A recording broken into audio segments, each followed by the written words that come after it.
Warning. This program is intended for adults only.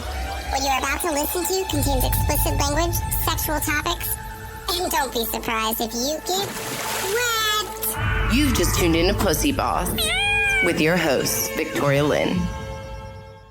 This episode of PooseBoss is sponsored by the Mayfair Hotel, located downtown LA. Come check out PooseBoss being taped live every Monday night at the Mayfair Hotel. And guys, it's happy hour, so get you a $5 drink and a $6 appetizer. Meow!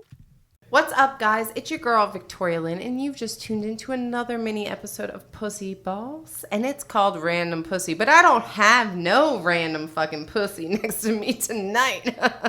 No, that's all right. I got some good ass pussy sitting next to me. Can you please introduce yourself, you fine thing? What's up, y'all? My name is Breazeale. Hey. So tell my audience a little bit about you, because I already know how amazing you are, but let them know. Oh, well, let's see. I'm a singer. Ooh. I also dance, and I'm an actress. So I guess you just call me a full-on entertainer. Okay. You know? Okay. And where are you from? Born and raised in Cali. Cali, a Cali girl. Okay. We're rare. That is true. There are rarities out here, believe it or not, in LA. So how did you get into singing, dancing, all that together? Like, what made you do all that?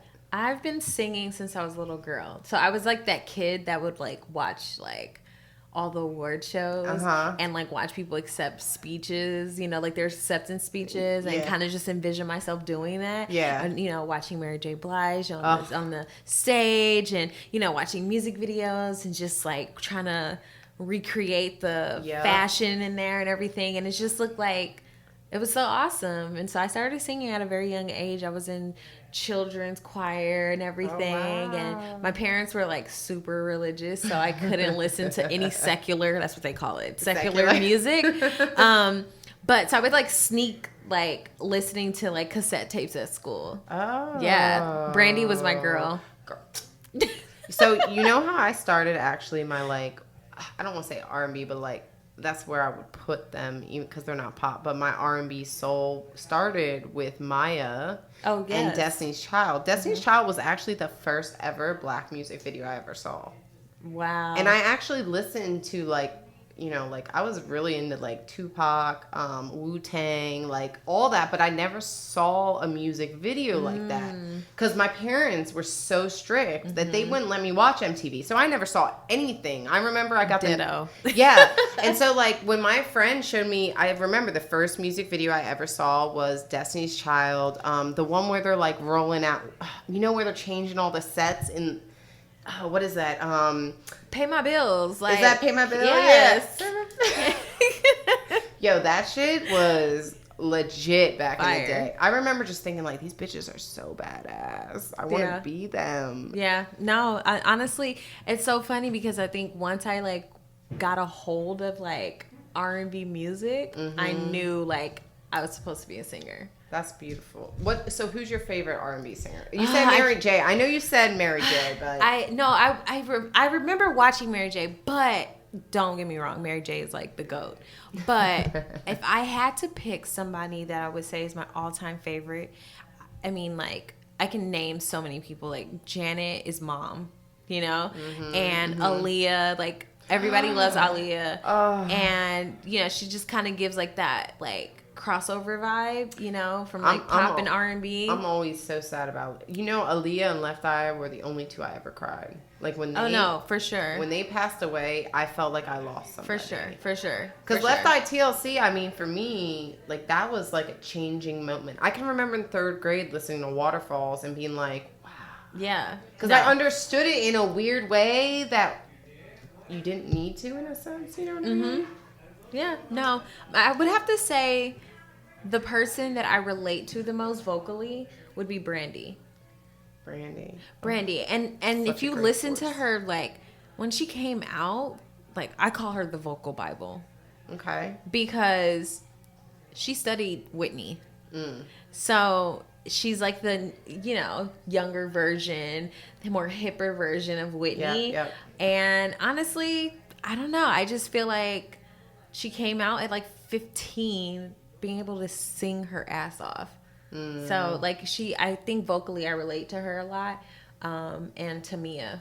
Those are my two. I'm about to put you on the spot. You Oh ready? my gosh. So you said vocally you relate to her. Hit me with some vocals. I would like to get to know if I could be the kind of girl that you could be down for. This bitch. 'Cause when I look at you, I feel something tell me that you're the kind of guy that I should make a move on. And if I don't let you know, then I won't be for it. Yes. I could be wrong, but I feel like something could be going on. The more I see you, the more that it becomes so true. I could... Wait, no, hold up. No, don't let. I can't sing, so you don't want me to sing. But I knew where she was going with that. I was literally in my seat. I might have got a little wet there. Can't with you. Yo, y'all have no idea because y'all can't see her, but this girl's fine on top of it. I was like, ah! So it's funny, you made me think of this thing. So I hooked up with this dude, right? Oh gosh. Yeah, so he was so cute though. Like pretty blue eyes. Like he was a cute, and he had a nice little, and he smelled good too. Like, see the smell. A lot of men don't. Men. And I don't even know if men would even be listening right now. But if you are. Yeah. If you smell good, you just gave yourself extra points. Not to say you're on a point system, but dude, like, for reals, body odor will cancel you out with a quickness. Yes. No, I'm 100% with you. And that's the thing. So he smelled good. And so I literally just hooked up with this dude. Like, I met him and then hooked up with him, right? And, like, he came and I was like, oh, I don't know if I'll like him. But then he smelled good. I was like, okay. And then he, like, kissed good, too. And I was like, okay. Oh, okay. So we ended up, like, hooking up or whatever. Sex with, he ate pussy, so it worked out, right? Oh, right? Yeah. See, another point. Yeah, another point. Bang, bang. But then, after we hooked up, he goes, so he's like a big musician. Like, he plays guitar, but he's like light-skinned, but yet he definitely has some issues with like being so pretty. Like, I think he gets a lot of men come on. Like, I could tell. And then he didn't want to, like, the way he sings and stuff, he like, it's almost like he doesn't want to really associate with that side of him, you know what I mean? But girl, this motherfucker can sing like no one and so he's like, can I play for you? I'm like, yeah, you can fucking play for me. I'm like, I'll sit down. So I sit down and he like turns on his little mic. He's got a little stand and he like pops on his guitar, right? And he like starts getting into it and I'm like, oh shit, this is kind of hot. And then he starts singing and I was blown away. I'm like, I think this is hotter than the sex. That's why he did it.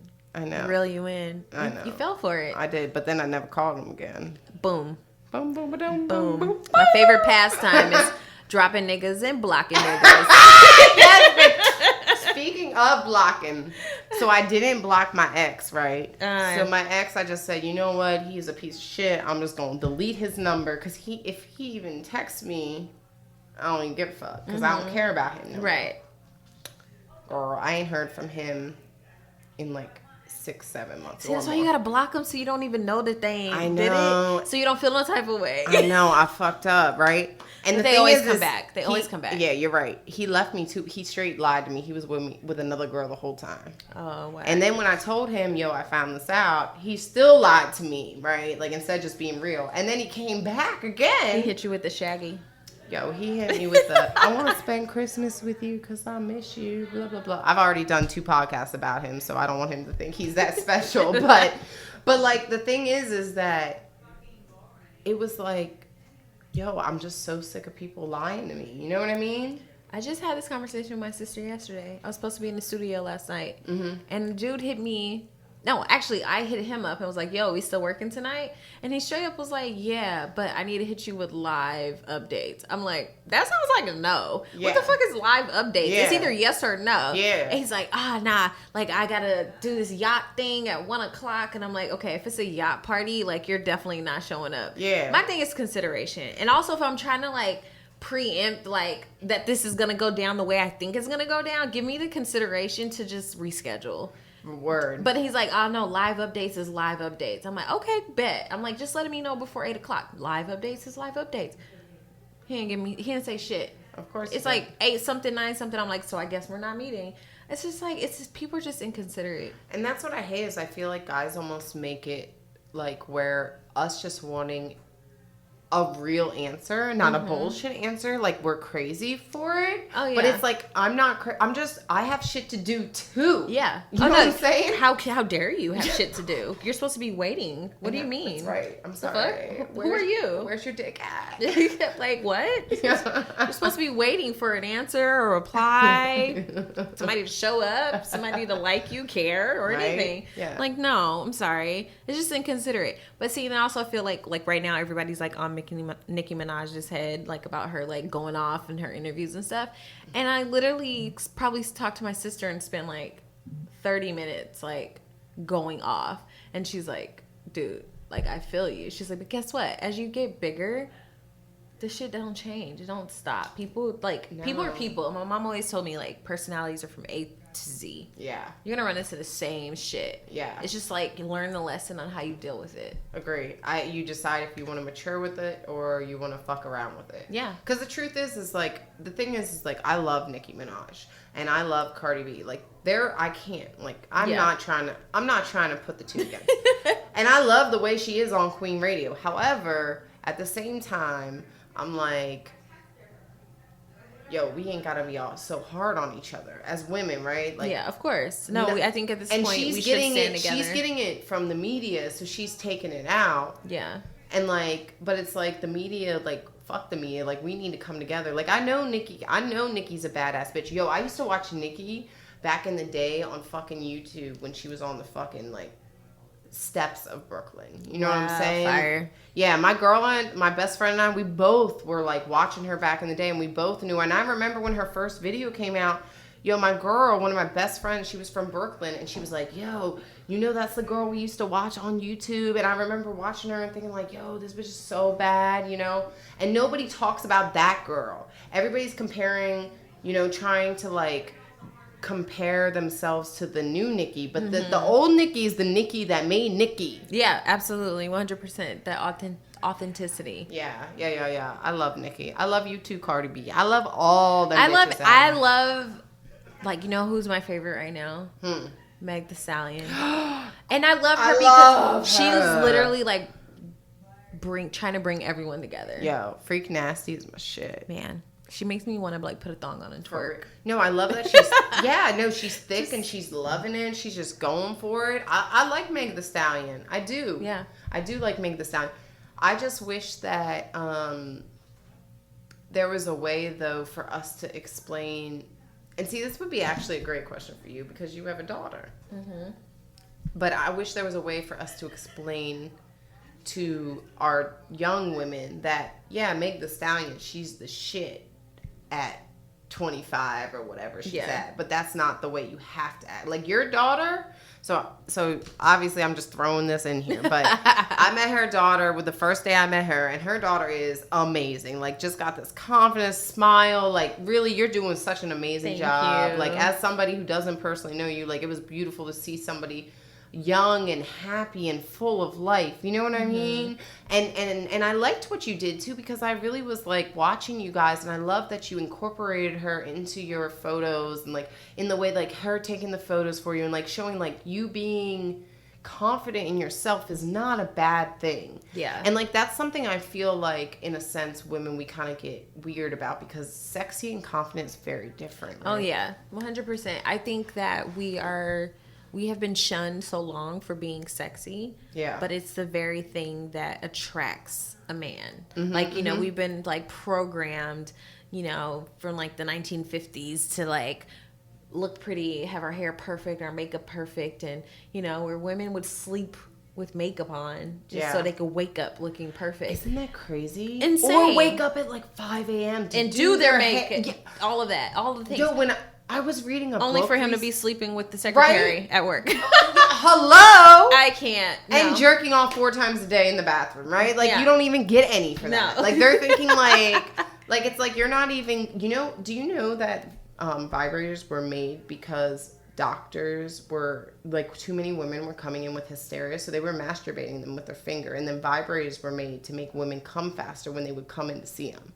Wow. So vibrators weren't even made for women. They were made for men to fucking masturbate us off so we could come. How wild is that, right? Because probably it's like, I don't know. I just, as a mother, I just want my daughter to know that she doesn't have to be anything to be happy. Yeah. Like, just yourself. It's so like, hard, that's a though. blessing in itself. You know what I mean? Yeah. And honestly, we're programmed, like, from the time that we get here. And so for being myself, like, as a woman, as a mother, as an artist, as a singer, I feel like it's my job to find out who I am, because then how can I raise her? Yeah. If I don't know who I am, if I don't accept who I am, if I don't love who I am, how can I raise her? It's, we all come from our parents, and they come from their parents, and so things are passed down. So for me, it's like, okay, I really want to make sure that I love myself. Yeah. Because I know what it's like to not love myself, and I know how hard that life is, and I know the choices that I made in that. So it's like, instead of being that parent that's like, you can't go anywhere, you can't do anything, or I'm going to be really strict on you. It's like, no, how about you like raise that child to love themselves, so that when they're met with certain things in life, whether it be drugs or, peer pressure or, no good ass, men, they can make the right choice for themselves because they love themselves. Yeah. So I think that's like my thing with her. And also, I don't baby her. Like, I don't, like, we talk. Like, my life, I love that. Because you know what? My mom will never say this. Like, we never really talked about sex, but what's crazy is that I had a threesome when I was like 14, 15, like real young. Wow. And I told my mom. And my mom was like, okay, what else do you want to tell me? And like, literally, I've never felt like my parents ever made me feel bad. Like, I can talk to even my dad. Like, my dad, like, me and him talk every day, and like sometimes we do, like I'll tell him about my relationships and stuff, and never makes me feel bad. And that's awesome. Yeah, and I really think that parents who aren't like that, like, I appreciate that, because my parents are people. Yeah. And I look at them as like, look, they make their mistakes, they whatever, like, no one's perfect, and they look at me the same way, and that's really like refreshing. I mean, think about it, it's like when like right now she's 7. Mm-hmm. She's 7 years old. I'm like her favorite person, and she's my favorite person. Of course. So it's like, but of course, as she gets older, I'm like dreading like the switch, if there is a switch. Yep. And it's like, I feel like there's only a switch when you, as a parent, make it a switch. Mm-hmm. Like, when you're choosing to, like, okay, you're at the age where you could possibly get pregnant, so now I'm gonna completely like put you in a chokehold and lock you in this room and won't let you do anything or be, it's like, I'm raising you to be your own person and identify with who you are, to your true core. But then at the same time, it's like, no, shut up, be quiet, sit down in the corner, don't think for yourself, like, only do what I say. And I think that's what our parents, not everybody, but like just generation wise, like, parents did that, and it just causes people to rebel, and because you don't know who you are and you're trying to identify yourself. So for me, I'm like, I tell her now, like, we don't have secrets. Mm-hmm. She's like, but you're probably gonna be mad at me. I'm like, it's okay, but I will never stop loving you. I love that. Like, I think you're an amazing mother. Oh, thank you. I just want you to know. No, I really, really love. Like, I love hearing. I don't know. I love seeing someone who not only is beautiful on the outside, but beautiful on the inside, who also understands the value of a beautiful life like that. Yeah. And I really, really think that you should be told, and you're probably not told enough, how much of an amazing mother you are. Because let me tell you something that is missing is, I know many mothers, whether they're single, whether they're with a husband, whatever the fuck it is, whether they're with a wife, there's many mothers who really aren't given the thank you from people around them, because bringing a child into this world, like, Pussy Boss, like, I talk about sex and stuff, but really, like, our pussy is that valuable. It's golden. Yeah. And like, you're not only just bringing her, you're raising her to be a better person than what we have right now. Yeah, absolutely. And like, no matter what you care, whether you're X voter or X this or whoever, like, at the end of the day, we all want better people. Right? Absolutely. And we all deserve better people, no matter who you are. We deserve to be treated better. We all deserve to be treated better, whether you're on this scale or that scale. But I think, like, it's beautiful to hear, because I think nobody gives single mothers. By the way, I don't even know if she's single. By the way, are you single? I mean, well, let's just look at statistics here. You assumed correctly. And I'm divorced. So Okay. I was married. I did the whole, society's way. You tried it. To get married, then have a child, Yep. and then life hits you. And Yeah. it's like, this is the fairy tale they want you to buy into, but it's not necessarily how things go. And so I don't think anyone plans to be a single mother. Yeah. But it happens, and I had a choice. I could just like wallow in self-pity, or I could, like I mentioned earlier, find out who I am and be true to myself. Yeah. And so for a while I wasn't singing, I wasn't dancing, I wasn't doing acting. And so I got back into that actually before I got divorced. And so I think choosing myself led to my freedom. Yeah. You And understood what you were missing. Exactly. Yeah. It led to my freedom. And so since then, my daughter has experienced a different childhood than I did. My parents worked full time. Both my parents are bus drivers. Were they together your whole life too? Or my stepdad to me is my dad. So Okay, I say yeah. So both of them are bus completely drivers. Get that. I have a stepdad and a stepmom, and even though like they're not like they've been in my life forever. Yeah. So it's like that's my dad. Yeah. But my daughter, like I wanted her to see me pursuing what I want. Yeah. Because we've been told you can be anything you want to be when you grow up. Yeah. It's like, really? Can I? No, but can I? I mean, are you sure? Like, there's no innuendos, no read between the lines, no fine print between that. Yep. Like, come on now. So it's like with her, she gets to see the struggle. She gets to see, the hard work. She gets to see like me being in the studio, me trying to write a song and it being frustrating and I can't figure it out. Me like, stop writing a song, me fall asleep. And honestly, she has been like just over the course of time of the amount of time that I've been pursuing this, where she can like consciously understand, she has been the person that is very much like, mommy, wake up, you have to finish writing, or mommy, go to dance class, you're only going to get better if you practice.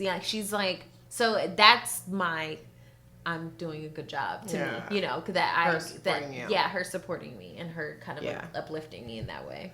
I completely get that. And I think that's awesome, dude. I think that's Thank you. And like it's a weird thing because I'm obviously not ready to have kids, but like I'm not ready to have another. I think about that all the time. Like, would having somebody else, like, it's like a support system in a way, if you build and you can bring this person into this world and really teach her the dynamics that you've learned going through as a woman. Because I mean, it's funny. My girlfriend and I were talking, and she said something about my ass, right? Like how big it was. And I was like, well, yeah, since I've been like 10 years old, dudes have hit me on my ass. And she's like, wait, since you're 10?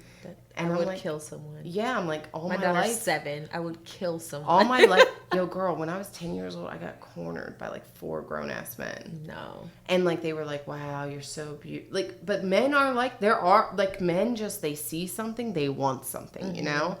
And again, I know it's not all men, and I'm not saying that all men are this way, but I'm just saying that it's definitely... In your experience, and it's definitely something we need to talk to our daughters about. Absolutely. And young people. My daughter, like, she's 7, but we have conversations. Yeah. And to the point where, I do my check-ins, and she's like, no, Mom... Yes, Mom. Because, and I just have to remember, like, we have to be honest, and I only ask questions because I love you. Yeah. And that's it, and that's all. And, and I want to keep that open forum, you know, whether we have to.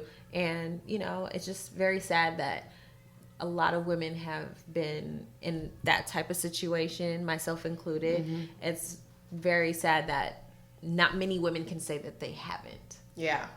I get that. And so for me, raising a little girl who also has a vagina, it's like I have to protect it, But then at the same time, I can only do so much. Yeah. Well, you have to let her make her own decisions so she can learn.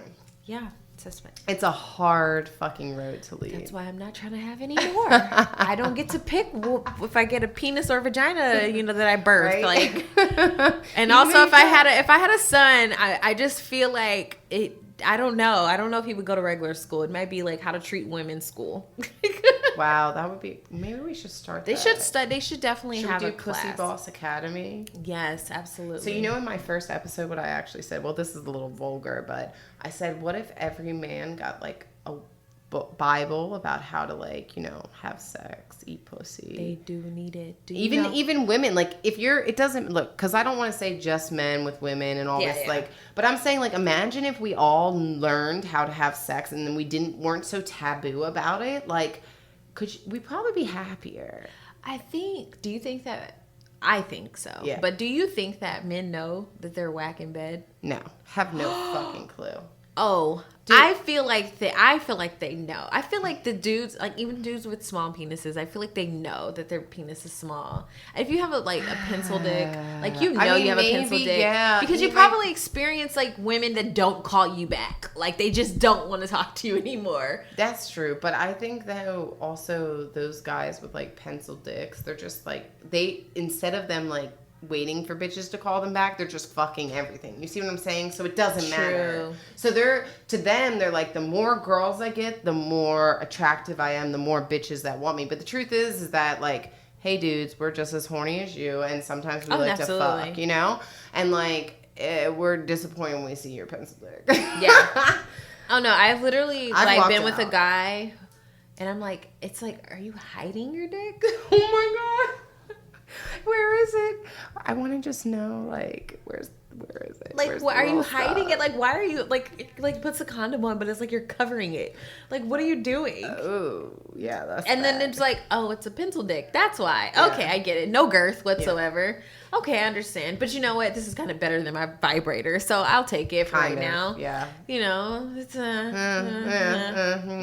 know what? Sometimes I like to just get pounded. Okay, so we have to wrap up this episode, unfortunately, but I thank you so much for coming on. I really appreciate you, and we're going to have you on again. Like, this is definitely not the end. Oh, of course. I'll be back. And thank you. And guys, I hope you enjoyed this little bit of random pussy. And can you just tell them once more where to find you, girlfriend? My name is Breazeale. You can find me on Instagram. And that's spelled, it's not Brazil like the country. It's like Giselle Michelle Breazeale, Ooh. So that's spelled Breazeelle. And, can you take me a little bit out with Have You Ever? Because that's my favorite Brandy song. Wait a minute. That's my favorite. Oh my God. First of all, I'm going to actually confess right now. Yeah. I don't know the words. Girl, I can give you the words. So it goes, have you ever loved somebody so much it makes you cry? That's all you gotta say. You want me to sing it? I'll hum it to you. I can't sing. Yeah, I can't. I sing so bad that it's like I don't even want to hurt. Like I will hurt your ears. Wait. Have you ever loved somebody so much it makes you cry? Have you ever needed something so bad you can't sleep at night? Have you ever tried to find the words but they don't come out right?